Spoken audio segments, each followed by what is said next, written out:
Hello, everyone. Welcome back. We do have our next runner here. This is going to be NickRPGreen with Mini Ghost Any Percent. Take it away. Thank you very much. Hello, everyone. My name is NickRPGreen. I'm probably more known as a Metal Gear speedrunner, but I also run a couple of games in the Unepic series. There's a series of games made by Unepic Fran, who since this game turned his little development team into Unepic Games. Um, they've recently released a brand new game called Pampus and Celine: The Maze of Demons. Before that, they released a game called Unmetal, which I am also the world record holder for, and it's like one of the main games that I speedrun. Before that, they made this. This is Mini Ghost. It is a prequel to the game that they made before this, Ghost 1.0. Which is a Metroidvania. The Ghost 1.0 kind of feels a bit like an old Flash game. But Mini Ghost harks all the way back to sort of MSX NES style of games. A trope that Unepic Fran is a big fan of. He does tend to make his games for the MSX first, and then he'll port them to PC. So this is a PC version of Mini Ghost. So we're going to get started. Oh, and one little neat thing that I did want to mention before we get started is the game has a character editor. You can go in and you can make your own little characters. So this is Ghost, and you can go in and you can change them. And now I'm a black blob somewhere, but the reason I say this is because we are going to be using one of the characters that I've made during this run. So if we hopefully it should still be loaded, but we'll see in a second. To celebrate the release of Pampus and Celine, I put Celine from that game into Mini Ghost. So hopefully, if this is saved, that's who we should be playing as. The main gist of the story is Ghost's boss here has decided to infect one of his client's computers on a space station with a virus, because then his client will come to him and ask him to send someone in to repair it, and they can get paid for it. So that's what we're going to do. We are being sent in to fix a virus and destroy a computer that our own boss has infected for the money. It's all very, very corporate hush hush kind of stuff. And we are going to get started in 3, 2, 1, go! Okie dokie. So unfortunately, the character thing didn't save over. This is Ghost and not Celine, so never mind. It was a nice thought. But this is this is Mini Ghost, and as you can see, very sort of MSX style graphics for this kind of Metroidvania game. It's a lovely little game. I'd highly recommend anyone pick it up. We're doing the 80% run, so this is going to be a very whistle stop tour through the game. As with most Metroidvanias, it is a maze, and we are going to be running around trying to find a couple of upgrades and make our way through a few bosses. The route through the game is fairly simple. To reach the final boss, the computer, we must reach Zone 4.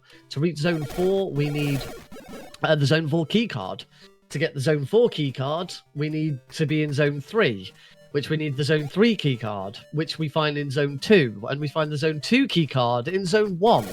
And we find the Zone 1 key card just in the overworld. So we're going to go and get that card in just a second. Next item, we're getting a callback button. This allows me to return to the very first screen at any point that we like, which is very important. We will be going backwards and forwards quite a lot.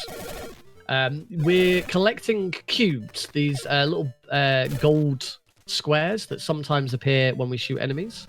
None of those enemies then had one. Neither is that one. I'm going to go grab an item from this shop.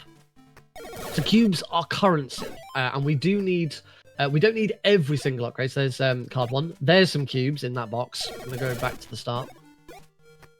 We don't need every single upgrade. There are some mandatory upgrades, and there is a couple of upgrades that we get in the 80% run anyway, because otherwise the game would be impossibly difficult.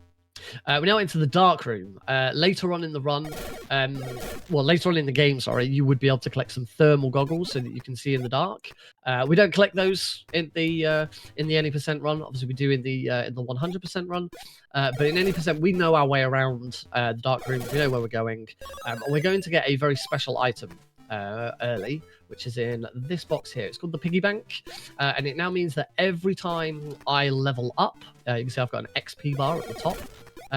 I will now be given 20 cubes, and that is actually going to be the main way we grab cubes in this game, as well as grabbing them individually if we find them, and from some boxes. So it's a random chance for boxes to contain 1 cube, and it is a random chance for enemies that are killed to either drop 1 cube or to drop a sub-weapon. There are some boxes that will always drop 5 cubes. So I'll be going out of my way to get those ones. Because right now I am trying to get towards 60 cubes for our one and only protection upgrade. You can see that my health bar at the top has got a load of red X's across it. Every protection upgrade upgrades my max health just that little bit more. Which is really... we only get 1 in any percent. Without it, the final boss would be extraordinarily difficult. And it is kind of on the way through. We don't really have to go out of our way to get this 1 protection upgrade. But that is 60 cubes, so I'm doing pretty well with that. This is one of the things you have to deal with in the run. There is the RNG of whether you get cubes in good places, and also whether you get drops of sub-weapons. Now that I've got all the cubes I need, I'm hoping, there we go, there's one. I'm hoping that the enemies that I'm killing now are going to drop sub-weapons. Every enemy always has a specific sub-weapon to drop. More often than not, it is the weapon that they use. So here, I'm hoping that these little jetpack guys, and rocketeers, drop a rocket for me. You can only carry 3 at any one time, so I'm hoping to get 3, because we are coming up to the first boss. So hoping that both of these will drop one. I will try and get them. Yep, there's 2. Come on, RNG, be nice to me. Ah, only 2. Oh well, it's not a problem.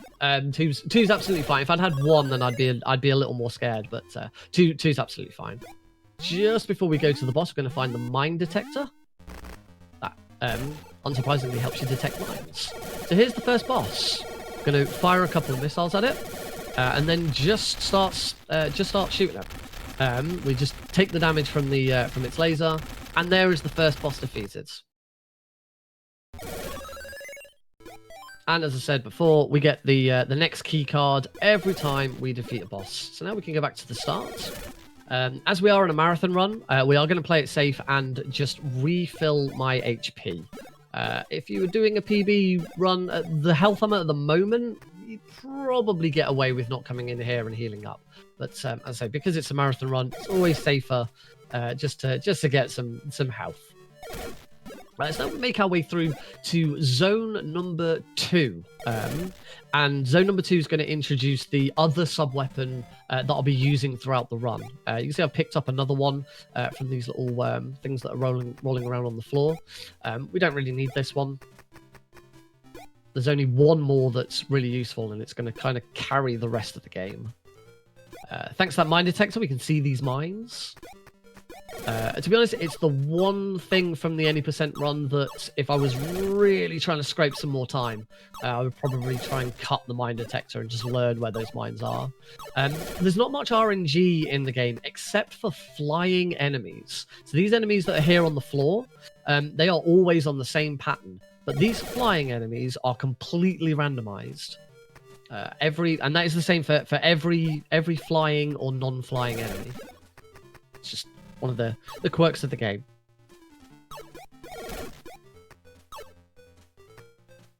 So I'm gonna have to get past these 2 guys. Don't need to worry about him. Here's our next shop and our next upgrade. This is going to be a battery upgrade.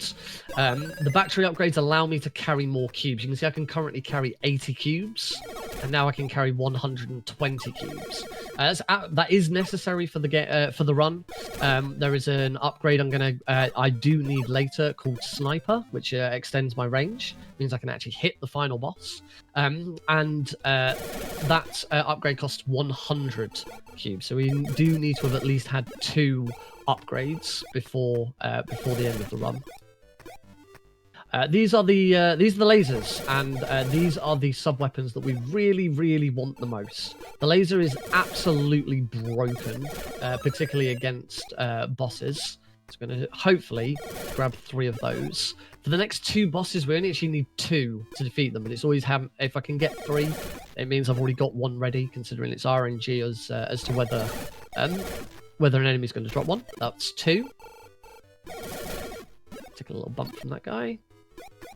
I'm going to wait for that laser there. There we go, that's 3 lasers. Very nice. We'll make our way into boss number 2. Now, if you thought boss number 1 was quick, don't blink.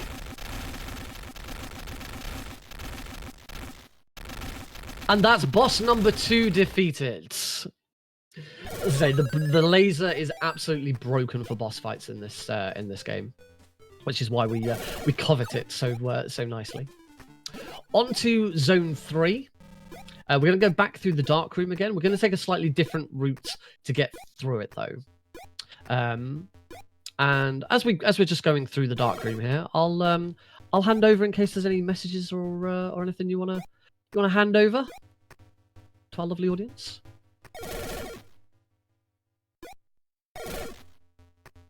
Yeah, so you're watching Power Up with Pride 2024 running all weekend. We have raised $4,209 for True Colors United, and just as importantly, we're having fun.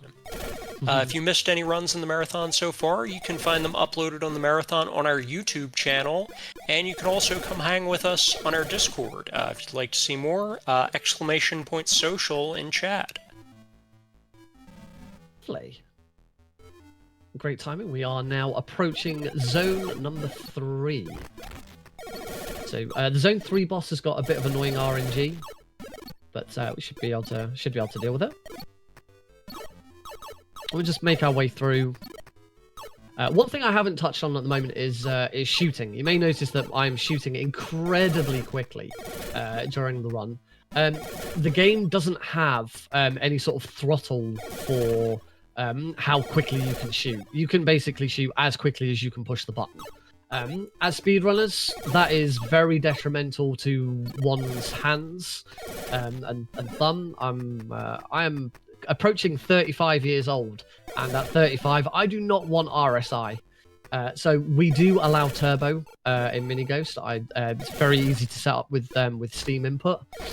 So yes, I do have turbo enabled on the fire button only.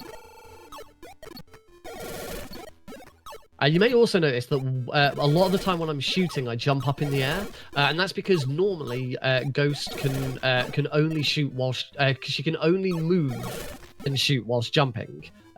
If you are walking on the floor and start shooting, she will stand still. There is an upgrade called multitasking that does allow you to move and shoot, but we skipped that one. It used to be part of the any % run. It was one of the things I dropped when I first got into the game, and helped me get the world record the first time. So that was boss number 3. Very fast boss. That was really nice actually. Still doing pretty well on health, so I don't need to worry about going and getting any more health. So we're going to start preparing for the final boss. The final boss is in Zone 4. We're not heading there just yet, though. We've got an upgrade to get, which is technically a secret upgrade. It's in a secret area, but it is required for the game. So it's a bit weird that there is a secret item that is required. But it's going to be behind a door that we haven't been through yet. We came over here all the way at the start of the game. I'm going to pop into here. And you'll notice there is a key card 4 door. This isn't Zone 4. This is just an extra door to this secret area.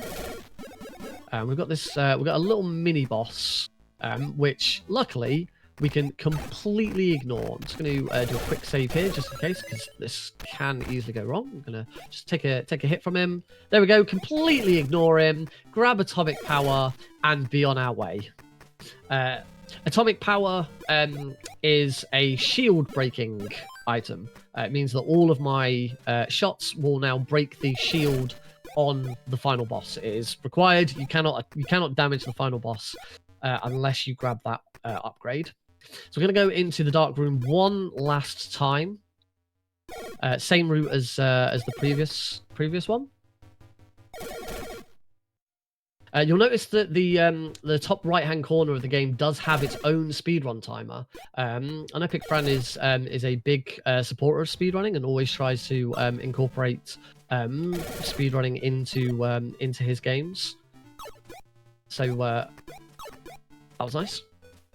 So yeah, it's really nice running any of the games in the Unepic series because they are, as I say, so supportive of speedrunning. In fact, the latest release, Pampas and Celine, The Maze of Demons, I am actually in the credits for the game as one of the game's speedrun consultants, mainly because I wrote the auto splitter for it. I did also write the auto splitter for this game, but I wrote the auto splitter for this long after this game came out. So yeah, they're a really nice bunch of devs to work with and do speedrun stuff with. So we're now deep into Zone 4. I already have all the cubes I need. We have got one last upgrade to get. The main thing at the moment now is damage mitigation. I want to have as much health as, but this is the maximum amount of health I'm going to have for the entire run. So I'd rather not lose too much of it before we reach the final boss. There was another upgrade I found on the floor, though, that's called Leaf. Leaf means every time I level up, I will now heal 2 bits of health instead of 1, which is a really nice sort of end game bit of help. So as we go towards the end here, I'm going to be killing as many enemies that aren't too out of the way. Because obviously, the more enemies I kill, the more XP I get, and the quicker I can get my health back. Just tend to make my way through Zone 4. Kill that dinosaur. Don't quite know why there's a dinosaur on a spaceship, but there you go. There'll be Doctor Who fans screaming at me. Dinosaurs can be on spaceships. Gonna do a quick save there. Luckily, quick saving and quick loading doesn't affect the speedrun timer. It continues to run regardless. So that's really, really handy. Oh, I'm glad I quick saved. So as we go into these rooms, you can only oh, that was bad. You can only quick save if there are no enemies and no projectiles left on the room, in the room. And these next few rooms, not only are they quite nasty because of the lava on the floor, I also want to make sure that I've got plenty of. Oh, that's fine. I also want to make sure that I've got my 3 lasers. I've got 2 right now, so that's fine. But if at any point, there we go. There's 3 lasers, so I could do with saving it now to make sure that I've got those 3 lasers locked in. There would have been a 4th. That's. Oh, there we go. That's why we save. Because this whole area is very treacherous. As I said before, the flying enemy that's appearing in this area, he is completely random as to where he appears. I really want him to appear in a location where I can shoot him. There we go. Because now we can save. We've got 3 lasers, so that is now locked in for the final boss. That's really helpful. Keep moving on. This is a fairly easy room, don't need to worry about saving in here. Wait for the Rocketeer. We are very, very rapidly approaching the final boss now. I'm gonna save. Oh no, I can't save it here.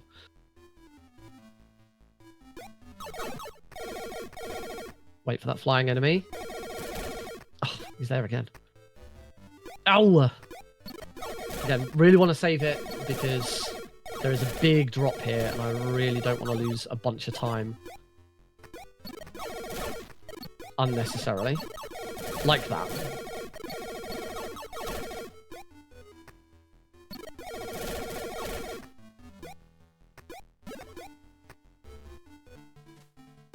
There we go, good.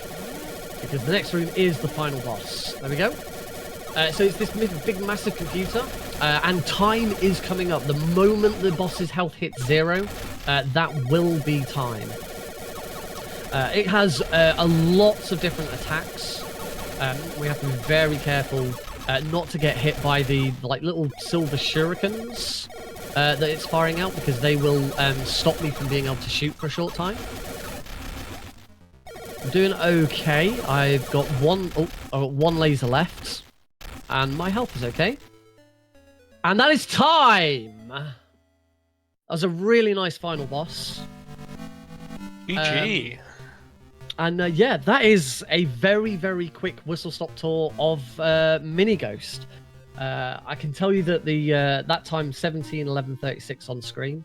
It's a little over a minute behind world record. So for a marathon, that's really, really nice to have. Really pleased. And we get our little epilogue. Ghost tells her boss that she's destroyed the computer. Everything's fantastic. The boss lets the space station know that it's been destroyed. But they're like, "What? You weren't supposed to destroy it. You were supposed to just fix it. You owe us 200 million credits." And now he's really angry, and that sets up the story for Ghost 1.0. Yeah, that is it. That is Mini Ghost. I hope you've enjoyed it. As I said, it's a very fun little Metroidvania. This was a very, very fast skip through it. There's so many rooms and so many items and things that we didn't look at. So if you are a fan of Metroidvanias, when this is on, I mean, it's cheap to begin with, but if it's ever on sale on Steam, it's like super cheap. So yeah, pick it up, give it a go, and have some fun with it. This isn't my only appearance for Power Up with Pride. I will be back tomorrow for Metal Gear Solid 3. So yeah, keep those donations coming in, and thank you for letting me showcase Mini Ghost. Yeah, great run, and thank you for showing off that game, Mini Ghost. And yeah, we'll see you tomorrow for Metal Gear Solid. We are going to take a quick break here before we come back with Landstalker. So stick around, don't go away. See you in just a minute.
Hello, everyone. If you're just joining us, once again, I am Alistair Jasu. This is Power Up with Pride 2024. We're benefiting Crew Colors United. We've raised $4,234 for them. They are an awesome cause. We did just get a donation that came in from Scala Kitty. It's $25 saying, I need more animals in this marathon. Here's to the Doggo Dungeon. So yeah, that went toward Dog Dungeon, which is in this run coming up next, Landstalker. And we're over halfway there, but we will have to meet that incentive like fairly early on in this next run. So you don't have too much time. You have a little bit of time, but not very much. So if you want to see doggos, then donate. Like maybe you don't. Maybe you just hate dogs or something. But if you like dogs, then you should donate, because there's a dog dungeon, and you get to play as a dog. And like, do I need to say more? Dog dungeon. Go donate. Be back in a minute.